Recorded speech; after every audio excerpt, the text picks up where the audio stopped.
Hello बच्चों, इस video में हम लोग आवेशित चालक के ठीक बाहर वैद्युत क्षेत्र की तीव्रता का व्यंजक प्राप्त करेंगे। यानी आवेशित चालक के ठीक बाहर वैद्युत क्षेत्र की तीव्रता।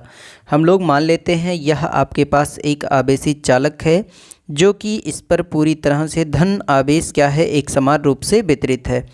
इसमें दो आपके समतल चादर की तरीके से बिहेव करेंगे। इधर का आपका प्लेट 1 है और इधर का आपका प्लेट क्या है, 2 है।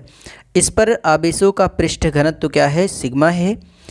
इन दोनों आवेशित चालक के प्लेट के बाहर एक बिंदु आपका P उपस्थित है, जिस पर चालक प्लेट 1 के कारण और चालक प्लेट 2 के कारण बिंदु P पर आपको वैद्युत क्षेत्र की तीव्रता ज्ञात करनी है।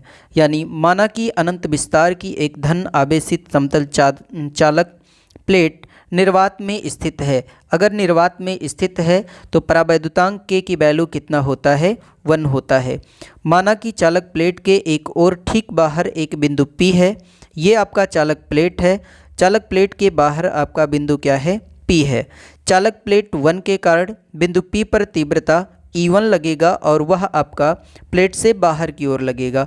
यानी इस चालक प्लेट 1 के कारण बिंदु P पर तीव्रता आपका बाहर की ओर, तो यह आपको मिल गया E1। इसी प्रकार चालक प्लेट 2 के कारण बिंदु P पर तीव्रता आपका प्लस प्लेट के कारण बिंदु P पर तीव्रता बाहर की ओर, तो E2 भी उसी डायरेक्शन में हो जाएगा। यानी बिंदु P पर परिणामी तीव्रता जो होगा E बराबर E1 प्लस E2। E1 और E2 एक ही डायरेक्शन में है, इसीलिए ये दोनों आपस में क्या हो जाएंगे, जुड़ जाएंगे। तो आइए यहाँ पर हम लोग देखते हैं कि बिंदु P पर चादर 1 के कारण वैद्युत क्षेत्र की तीव्रता, यानी चादर 1 के कारण बिंदु P पर वैद्युत क्षेत्र की तीव्रता E1 बराबर, यह एक समतल चादर की तरीके से बिहेव करेगा। तो किसी समतल चादर के कारण बिंदु P पर वैद्युत क्षेत्र की तीव्रता E बराबर होता है सिग्मा अपान 2 एप्सिलॉन नॉट। यानी यहाँ पर आपको मिल जाएगा E1 बराबर sigma upon 2 epsilon not. Sigma आपका क्या है, आवेश का पृष्ठ घनत्व है। इसी प्रकार चादर 2 के कारण बिंदु P पर वैद्युत क्षेत्र की तीव्रता, तो चादर 2 के कारण चादर 2 भी आपका एक समतल चादर की तरीके से बिहेव करेगा। तो E2 बराबर आपको मिल जाएगा सिग्मा अपान 2 एप्सिलॉन नॉट। इसके बाद हम लोग ज्ञात कर लेते हैं कि बिंदु P पर आपको दोनों चादरों के कारण वैद्युत क्षेत्र की तीव्रता, तो यहाँ पर आपको मिल जाएगा बिंदु P पर दोनों चादरों के कारण वैद्युत क्षेत्र की तीव्रता। तो आइए ज्ञात कर लेते हैं। तो वेक्टर E बराबर हो जाएगा vector E1 plus vector E2। यानी परिमाण अगर लिया जाए तो E बराबर E1 प्लस E2। परिणामी तीव्रता E बराबर sigma upon 2 epsilon not plus sigma upon 2 epsilon not. समीकरण 1 और 2 को हम लोग क्या कर लेते हैं, जोड़ लेते हैं। तो E बराबर आपको 2 सिग्मा अपान 2 एप्सिलॉन नॉट मिला, 2 से 2 कैंसिल हो गया। यानी E बराबर आपको मिल गया सिग्मा अपान एप्सिलॉन नॉट। अगला आपका टॉपिक है, यानी आवेशित चालक के ठीक बाहर वैद्युत क्षेत्र की तीव्रता का जो व्यंजक होगा E बराबर सिग्मा अपान एप्सिलॉन नॉट।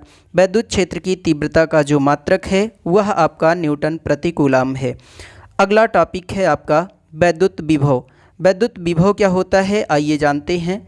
वैद्युत विभव क्या होता है, किसी एकांक धनावेश को कहाँ से, यानी किसी एकांक धन परीक्षण आवेश को अनंत से वैद्युत क्षेत्र के भीतर स्थित किसी बिंदु तक लाने में किया गया कार्य ही आपका क्या कहलाता है, वैद्युत विभव कहलाता है।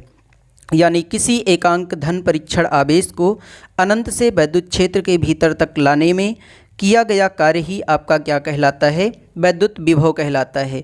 अगर हम आवेश को यहाँ पर Q0 की वैल्यू 1 कर लें तो ये एकांक कूलाम हो जाएगा, यानी 1 कूलाम आवेश, जिसे हम एकांक धन परीक्षण आवेश कह सकते हैं। तो एकांक धन परीक्षण आवेश को कहाँ से, अनंत से वैद्युत क्षेत्र के भीतर तक लाने में किया गया जो आपका कार्य है वही आपका क्या कहलाता है, वैद्युत विभव कहलाता है। इसका मात्रक क्या होता है, W का मात्रक जो होगा वह आपका जूल है, और जो Q आवेश है, आवेश का मात्रक कूलाम, यानी जूल प्रति कूलाम आपका वैद्युत विभव का क्या है, मात्रक है। और जूल प्रति कूलाम को हम लोग क्या कहते हैं, वोल्ट भी कहते हैं। इसका बीमा क्या होगा, जूल कार्य की बीमा जो है ml² T के पावर -2 और बटे आवेश का मात्रक है कूलाम और आवेश की जो बीमा है वह AT है। तो बराबर कर लेते हैं, तो यम यल स्क्वायर टी आपका नीचे टी के पावर +1 है, ऊपर जाएगा तो -1, टी के पावर -2, टी के पावर -1 मिलकर के टी के पावर -3, ए के पावर +1 है, ऊपर जाएगा तो -1, यानी यम यल स्क्वायर टी के पावर -3 ए पावर -1। यह आपका वैद्युत विभव की क्या है, बीमा है।